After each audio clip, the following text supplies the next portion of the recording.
Hello friends, welcome to సైదాసిస్. ఈ వీడియోలో మనం తన రెండవ వివాహం కోసం ఇస్లాం మతంలోకి మారిన పిఠాపురం యువరాణి సీతాదేవి కథని తెలుసుకోబోతున్నాం. ఒకనాడు ఆంధ్రప్రదేశ్లో అనేక సంస్థానాలు ఉండేవి. నేటి కాకినాడ జిల్లాలోని పిఠాపురం వాటిలో ఒకటి. కాకినాడలోని పిఠాపురం రాజా కాలేజీ, పిఠాపురంలోని రాజారావు భావాయమ్మరావు జూనియర్ కాలేజీ వంటివి ఆనాటి సంస్థానపు ఆనవాళ్లు. పిఠాపురం రాజా కుటుంబం నుంచి ఉయ్యూరు సంస్థానంలో అడుగుపెట్టిన ఓ యువరాణి ఆ తర్వాత బరోడా సంస్థానాధీశుడిని పెళ్లి చేసుకున్నారు. తన రెండో పెళ్లికి మత నిబంధనలు అడ్డు రావడంతో ఆమె ఇస్లాం మతంలోకి మారారు. పెళ్లి చేసుకున్నాక మళ్ళీ హిందువుగా మారారు. 80 ఏళ్ల కిందటి రాణి సీతాదేవి ప్రేమ పెళ్లి వ్యవహారాలు చాలా ఆసక్తిని కలిగిస్తాయి. బరోడాకు చెందిన మహారాజా ప్రతాప్ సింగ్ గైక్వాడ్ ఆనాటికి దేశంలోనే అత్యంత ధనవంతుల్లో ఒకరు. ఆయన విలాసవంతమైన జీవితం గడుపుతుండేవారు. ఆయనకు గుర్రేపు పందాల మీద విపరీతమైన ఆసక్తి ఉండేది. అలా మద్రాసులో అడుగుపెట్టిన ప్రతాప్ సింగ్ గుర్రపు పందాల క్లబ్ వద్ద రాణి సీతాదేవిని చూశారు. తొలి చూపులోనే ఆమె అందానికి మైమరిచిపోయారు. ఉయ్యూరు సంస్థానానికి చెందిన రాజా మేకా వెంకయ్యప్పరావును అప్పటికే సీతాదేవి వివాహం చేసుకున్నారు. 1935లో వారికి వివాహం జరిగింది. ఒక కుమారుడు కూడా ఉన్నారు. ఉయ్యూరు రాజాతో కలిసి సీతాదేవి రేసులకు హాజరయ్యేవారు. సీతాదేవికి పెళ్ళయి 7 ఏళ్లైనా ఆమెను వివాహం చేసుకోవడానికి ప్రతాప్ సింగ్ సిద్ధం కావడం వారి ప్రేమ కథలో ఆసక్తికర అంశమైంది. ప్రతాప్ సింగ్కు కూడా అప్పటికే మరొకరితో పెళ్ళయింది. సీతాదేవి అందంగా ఉంటారు. ఆమె అందానికి మహారాజు మైమర్చిపోయారు. సీతాదేవి కూడా మహారాజు ప్రతాప్ సింగ్ వ్యక్తిత్వానికి ఆకర్షితులై ఇద్దరూ వివాహం చేసుకోవాలని నిర్ణయించుకున్నారని గైక్వాడ్ కుటుంబ సభ్యుడు ప్రతాప్ సింగ్ రావు గైక్వాడ్ మేనల్లుడు జితేందర్ సింగ్ గైక్వాడ్ చెప్పారు. అయితే బరోడా రాజు ప్రతాప్ సింగ్ గైక్వాడ్తో పెళ్లికి రాణి సీతాదేవి కూడా అంగీకరించినప్పటికీ వారి వివాహానికి నిబంధనలు అడ్డు రావడంతో కొంత సందిగ్ధత ఏర్పడింది. ముఖ్యంగా బరోడా సంస్థానం కట్టుబాట్లను అనుసరించి మహారాజా కుటుంబంలో రెండో వివాహానికి అవకాశం లేదు. అప్పటికే సీతాదేవి తొలి వివాహం చేసుకుని ఉండటం కూడా వివాహానికి మరో అడ్డంకిగా మారింది.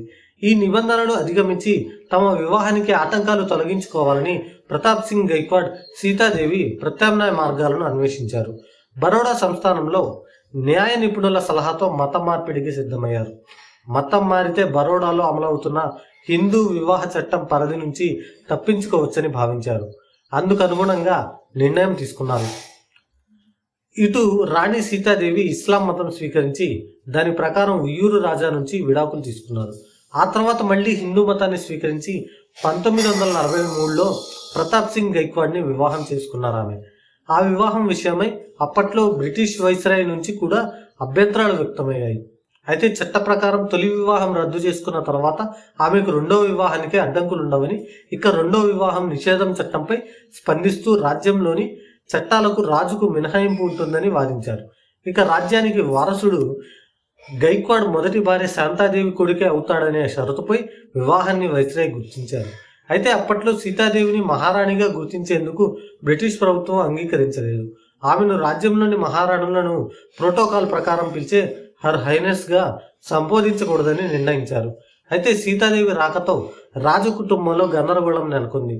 ప్రతాప్ సింహారావు మొదటి భార్య శాంతాదేవితో సీతాదేవికి పొసగలేదని చెబుతారు. గైక్వాడ్ కుటుంబంపై పరిశోధన చేసిన చంద్రశేఖర్ పాటిల్ మాట్లాడుతూ ఇద్దరు రాణులు విడివిడిగా నివసించారు. శాంతాదేవి లక్ష్మీ విలాస్ ప్యాలెస్లో, సీతాదేవి మకరపుర ప్యాలెస్లో ఉన్నారు అని అన్నారు. 1945లో వారికి వారసులు సయాజీరావు గైక్వాడ్ జన్మించారు. అదే సంవత్సరంలో ఆమె మొనాకోలోని మాంటీ కార్లోకి వలస వెళ్లారు. అప్పటికే మాంటీ కార్లో నగరం విలాసవంతమైన జీవితాలకు, క్యాసినో సహా అనేక జూద క్రీడలకు కేంద్రంగా ఉండేది. రేసు గుర్రాలు సహా వివిధ పందాలకు అలవాటు పడిన రాణి సీతాదేవి తన భర్తతో కలిసి మాంటీ కార్లో సిటీకి వెళ్లారు. ఇక దేశానికి స్వాతంత్రం రావడం, సంస్థానాలను భారత ప్రభుత్వం విలీనం చేసుకోవడంతో ఆమె అక్కడే స్థిరపడ్డారు.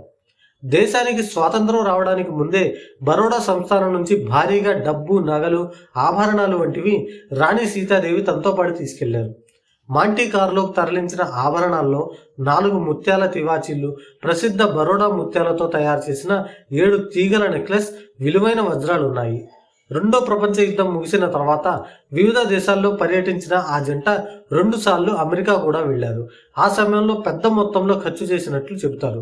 తమ విలాసమైన జీవన ఖర్చుల కోసం బరోడా సంస్థాన భాండాగారం నుంచి రుణం కూడా తీసుకున్నట్లు చెబుతారు. అమెరికా పర్యటనల కోసమే $10 మిలియన్ల ఖర్చు, అంటే ఇప్పటి కరెన్సీలో 8,30,00,000 చేసినట్లు చరిత్రలో ప్రస్తావించారు. బరోడా సంస్థానం నుంచి తీసుకున్న అప్పులకు గాను భారతదేశంలో విలీనం తర్వాత కేంద్ర ప్రభుత్వం చెల్లించిన రాజాభరణం నుంచి $8 మిలియన్ అమెరికన్ డాలర్లు, అంటే నేటి కరెన్సీలో 6,50,00,000 మినహాయించినట్లు చెబుతారు. మొనాకోలో స్థిరపడి అక్కడి విలాసవంతమైన జీవితం గడుపుతున్న మహారాజా ప్రతాప్ సింగ్ గైక్వాడ్ను 1951లో భారత ప్రభుత్వం సంస్థానాధిపతి హోదాను తొలగించింది. కేంద్ర ప్రభుత్వం నుంచి అందుకున్న రాయితీలు ఆయన మొదటి భార్య సంతానానికి దక్కుతాయంటూ ఆదేశాలు ఇచ్చింది. దాంతో ప్రతాప్ సింగ్ తిరిగి ఇండియాకు రావడానికి సిద్ధపడటంతో రాణి సీతాదేవితో విభేదాలు వచ్చాయి. చివరకు 1956లో ప్రతాప్ సింగ్ గైక్వాడ్తో సీతాదేవి విడాకులు తీసుకున్నారు. భారత ప్రభుత్వానికి దక్కాల్సిన విలువైన వజ్రాలు, ఆభరణాలను ఆమె మొనాకోకు తరలించడం వల్ల ఆమె ఇండియాకు రావడంపై వివిధ ఆంక్షలు పెట్టారు. ఆభరణాలు ఫ్యాషన్ నిపుణుడు రచయిత మైలాన్ విల్సన్ తన పుస్తకం Van Cleef and Arpels Treasures and లెజెండ్స్లో కొన్ని ఆసక్తికర విషయాలు పేర్కొన్నారు. మైలాన్ పాతకాలపు ఆభరణాలపై విస్తృతమైన పరిశోధనలు చేసి దాని చరిత్ర గురించి విస్తృతంగా రాశారు. డకోటా విమానం వడోదరలోని విమానాశ్రయం రన్వేపై నిలబడి ఉంది. ఇది గత 2 రోజులుగా అక్కడే ఉంది. కొన్ని మోటార్ కార్లు చాలా లగేజీలతో వచ్చాయి. ఈ విమానం పైలట్ అమెరికన్. స్వాతంత్రానికి 2 ఏళ్ల ముందు తమ రాజ్యాలు, సంస్థానాలు ఇక ఉండవని మహారాజులకు అర్థమైంది. అందుకే వారి ఆస్తుల్లో కొన్నిటిని విక్రయించాల్సి వచ్చింది. ఈ అమెరికన్ పైలట్ 2 ఏళ్ల క్రితం బ్రిటిష్ ఆర్మీ నుంచి ఈ డకోటా విమానాన్ని కొనుగోలు చేసి ఇక్కడికి తీసుకువచ్చారు. కొన్ని మార్పుల తర్వాత సామాగ్రి ప్రయాణికులను తీసుకెళ్లడానికి అనుమతి పొందారు. పైలట్ చూస్తుండగా రన్వే వద్ద ఒక రోల్స్ రాయిస్ కారు వచ్చింది. అందులో సీతాదేవి బయటకు వచ్చారు. విమానంలో సామాగ్రి నింపిన తర్వాత ఆమె కాక్పిట్ వెనుక కూర్చున్నారు. ఆమెతో పాటు మరో 2 మహిళలు ఉన్నారు. ఏం జరుగుతుందో పైలట్కి అర్థమైంది. అందుకే ఆ మహిళను సామాన్లో ఏముందో నాకు తెలుసు, ఇప్పుడు రవాణా ఖర్చు ఎక్కువ అవుతుంది అని చెప్పాడు. సీతాదేవి ఏమాత్రం ఆశ్చర్యపోలేదు. బహుశా ఇలాంటివి జరుగుతాయని ఆమెకి తెలుసు. వెంటనే ఆమె పర్సులోంచి రివాల్వర్ తీసి పైలట్ వైపు పెట్టారు. పైలట్ అర్థం చేసుకుని విమానాన్ని యూరప్ తీసుకెళ్లేందుకు సిద్ధమయ్యారు అని రాశారు. వారి వద్ద 56 పెట్టెలున్నాయి. వడోదర రాజా ఖజానాలో విలువైన భాగం అది. మహారాణి సీతాదేవి ప్యారిస్లో తన నివాసాన్ని ఏర్పాటు చేసుకున్నప్పుడు ఆమె తన విశ్వాసులలో కొందరికి ఈ కథ చెప్పారు. ఎవరైనా ఇంత ధైర్యంగా దీన్ని ఎలా చేయగలరని కొందరు నమ్మలేకపోయారు. అయితే ఈ సీతాదేవికి వేటాడము సరదా అని చాలా తక్కువ మందికి తెలుసు. Van Cleef and Arpels Treasures and Legends అనే పుస్తకంలో సీతాదేవికి ముత్యాల హారం ఉండేదని రాశారు. ఈ ముత్యాలు ఎర్ర సముద్రం నుంచి లభించిన అరుదైన ముత్యాలుగా తెలిపారు. ఈ ముత్యాల హారం విలువ అప్పట్లో $5,99,200. ఆమె దగ్గర $50,400 విలువ చేసే మరో 2 నెక్లెస్లు కూడా ఉన్నాయి. $33,600 విలువ చేసే ఒక విలువైన ముత్యంతో కూడిన ఉంగరం కూడా ఉంది. తన వద్దనున్న ఆభరణాలు, నగలు అమ్ముకుంటూ విదేశాల్లోనే జీవించారు సీతాదేవి. 1956లో సీతాదేవి దగ్గర కొనుగోలు చేసిన ఆభరణాలతో హ్యారీ విన్స్టన్ చేసిన నెక్లెస్ను 1957లో వాలిస్ సింప్సన్ కొనుగోలు చేసినట్టు కూడా కథనాలున్నాయి. సయాజీరావు గైక్వాడ్ మాత్రం తల్లితోనే ఉన్నారు. 1955లో కొడుకు ఆత్మహత్య చేసుకోవడంతో బాగా కుంగిపోయారు సీతాదేవి. 1989 ఫిబ్రవరి 15న ఆమె మరణించారు. దేశంలోనే అత్యంత విలాసవంతమైన జీవనం గడిపిన మహారాణిగా ఆమెను చరిత్రకారులు పేర్కొన్నారు. అత్యంత సౌందర్యవతి అని కూడా కీర్తించారు. పిఠాపురం సంస్థానంలో రావు వెంకటకుమార మహాపతి సూర్యారావు చిన్నమాంబదేవికి 3వ కుమార్తెగా 1917 మే 2న సీతాదేవి జన్మించారు. సుమారు 73 ఏళ్లు జీవించారు. వారికి అప్పట్లోనే సొంతంగా ఎయిర్ జెట్ ఉండేది. విలువైన సంపదకు వారసురాలు కావడంతో ఖర్చులకు వెనకాడలేదు. వివిధ దేశాల్లో పందాలకు వెళ్లేవారు. చివరకు ఆమె భారతదేశం వచ్చేందుకు అవకాశం లేకపోవడంతో బంధువులను కలిసేందుకు కొలంబో వెళ్లేవారు.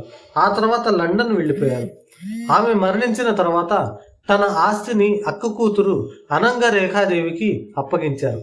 ఇంతటి విలాస జీవితం గడిపిన వ్యక్తులు బహుశా దేశ చరిత్రలో మరొకరు ఉండరు అంటూ పిఠాపురం చరిత్ర పుస్తక రచయిత కవి ర్యాలీ ప్రసాద్ అన్నారు. సీతాదేవి చరిత్రను అటు బరోడాతో పాటుగా దేశమంతా కథలు కథలుగా చెప్పుకున్నారని ఆయన అన్నారు. ఈ వీడియో కనుక మీకు నచ్చినట్లయితే లైక్ చేయండి, షేర్ చేయండి, సబ్స్క్రైబ్ చేయండి. ఇలాంటి మరింత ఇంట్రెస్టింగ్ కంటెంట్ని మీకు అందించడానికి నాకు సపోర్ట్ చేయండి. Thank you.